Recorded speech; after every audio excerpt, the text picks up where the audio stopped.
Hello everyone, আসসালামু আলাইকুম। This is me সাজনা মিমি। আমি হচ্ছে আমার একটা পার্সেল ছিল।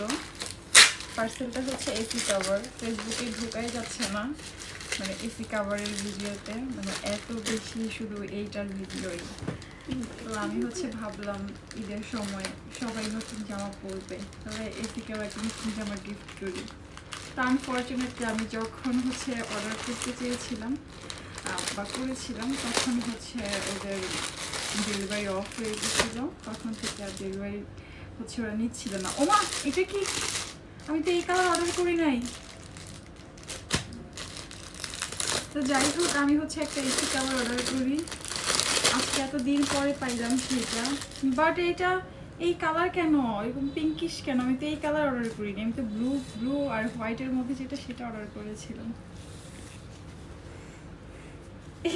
What is this? আচ্ছা যাই হোক, একটু চেক করে দেখি। আমি ওনাদেরকে নক দিব। আমি হচ্ছে অর্ডার করেছিলাম ব্লু আর হোয়াইটের কম্বিনেশনের একটা ছিল, কালার ছিল।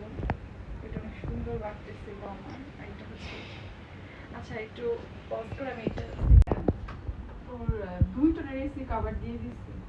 আমার বলছে কি যে এসি কয় টোন, আমি বলছি কি যে 1.5 টোন। ওরা 2 টোনেরটা দিয়ে দিচ্ছে, যেহেতু বড়। ওরা ভিডিও করতেছো? যাই হোক গাইস, এটা হচ্ছে আমার এসির ফাইনাল লুক। ওই এসির এই জামাটা অর্ডার করেছিলাম আমি ঈদের সময়। তখন ডেলিভারি অফ ছিল, লেট হয়ে গেছিলো। বেচারা এতদিন পরে ঈদের ড্রেস পাইছেন, ওনাকে সুন্দরই লাগতেছে দেখতে। বাট আমি এটা অন্য একটা কালার অর্ডার করছিলাম, সেটা না দিয়ে ওনারা এটা দিয়ে দিচ্ছে। এনিওয়ে সুন্দর ছিল। যাই হোক, এটা ছিল আমার মিনি একটা ব্লগ, এটা আপনাদের সাথে শেয়ার করলাম। একটু হলেও ময়লা এখন কম পড়বে, আই হোপ, আশা করছি। এই ছিল আমার আজকের ভিডিও। সবাই ভালো থাকবেন। আল্লাহ হাফিজ, আসসালামু আলাইকুম। আর ও হ্যাঁ, এটা দেখে কেউ পচা কথা বলেন না। আমি শাওয়ারে ছিলাম, তখনই ডেলিভারিটা আসছে। দ্যাটস আমি ওই অবস্থাতে মানে গোসল করে রেডি না হয়েই আমি হচ্ছে ভিডিওটা মেক করছি। দ্যাটস আমাকে এরকম দেখাইতেছে। কেউ কিন্তু পচা কথা বলেন না।